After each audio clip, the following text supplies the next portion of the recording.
For today's meditation, we are reading from the book of Judges, chapter 14, verses 1 to 9. Samson went down to Timnah, and at Timnah he saw one of the daughters of the Philistines. Then he came up and told his father and mother, I saw one of the daughters of the Philistines at Timnah. Now get her for me as my wife.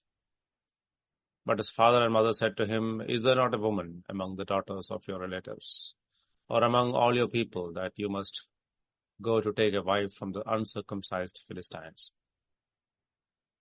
But Samson said to his father, Get her for me, for she is right in my eyes. His father and mother did not know that it was from the Lord, for he was seeking an opportunity against the Philistines.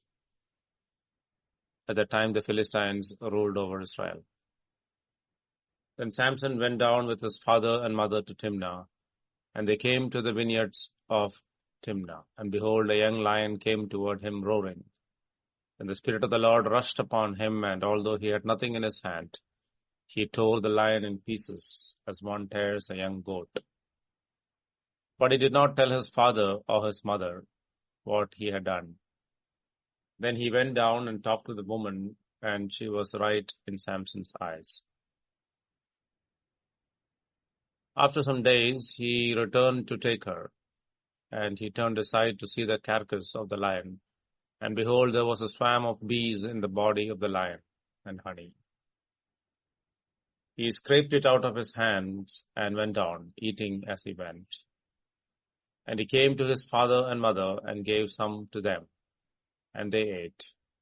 But he did not tell them that he had scraped the honey from the carcass of the lion. We saw in the previous chapter how Samson was brought up in a godly family with both his parents fearing the Lord and meticulously obeying the words of the angel concerning their promised child. But irrespective of all the advantages that he had at his home, Samson was not able to control his passions, nor was he able to take the right decisions at the right time. The text says that he saw one of the daughters of the Philistines and he wanted her as his wife. This was a typical case of a man looking on the outside.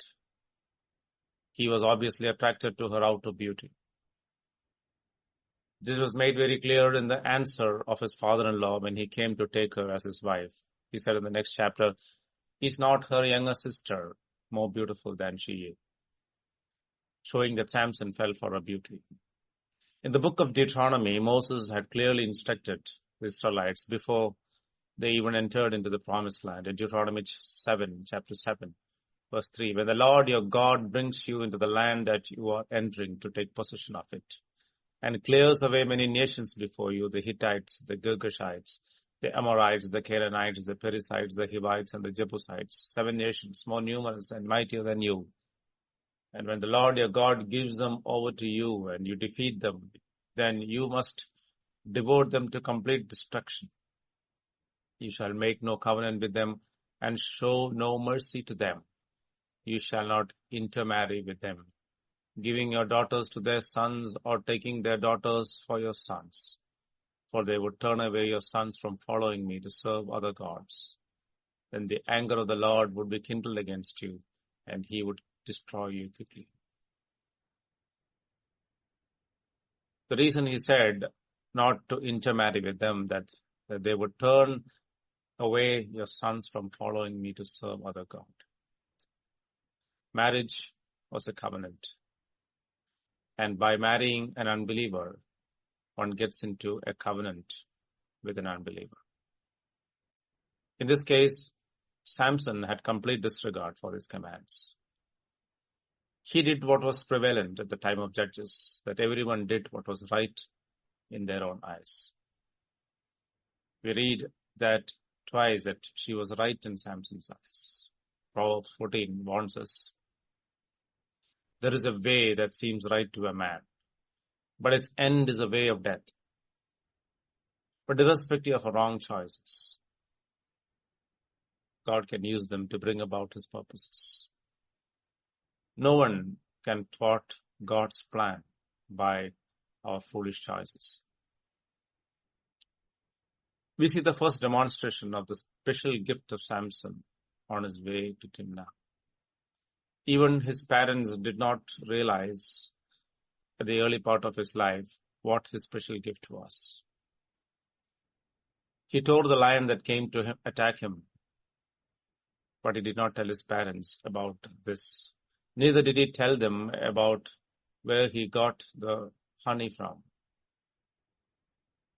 We see in this chapter and the next chapter that certain important things that were to be communicated to his godly parents was kept secret. And certain important things that were to be kept secret were told to unbelievers. We should always be careful of devil's temptation, of not sharing things with God's people that are important for them to know, for our guidance. Yet we go out and tell the secrets of the Lord to those unbelievers who will not value them. Later in this chapter, we see that there was no love or trust in this alliance that he had chosen. We see Samson's wife trying to get the secret out of her husband by crying before him and taking advantage of his love. The Bible clearly warns us that we should not be unequally yoked with unbelievers. When we do, we are connecting Christ with Belial. The text says in 2 Corinthians chapter 6 verse 15, what accord has Christ with Belial? Or what portion does a believer share with an unbeliever? What agreement has the temple of God with idols? For we are the temple of the living God. Let us always remember our identity and live a life of separation. God said in the same place, I will make my dwelling among them and walk among them, and I will be their God, and they shall be my people. Therefore go out from their midst and be separate from them, says the Lord, and touch no unclean thing. Then I will welcome you, and I will be a father to you, and you shall be sons and daughters to me, says the Lord Almighty. We see the mistakes of Samson in this chapter. Firstly, he was influenced by the outside beauty of the woman who was one of the daughters of the Philistines.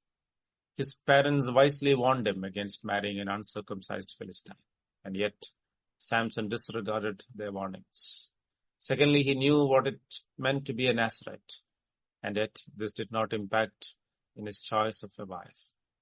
Also, in not telling his parents where he got the honey from, he deceived them too. Even before the marriage was consummated, we see that his wife betrayed him for fear of Philistines. This is all that we can expect from an unbeliever or an alliance which was not in the will of God. Let us be careful of the choices that we make.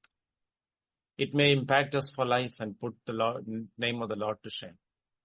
Let us take counsel from wise and godly people before committing our sins. Let us seek the will of God in all matters and not proceed to do what is good in our own eyes. May the Lord help us. God bless.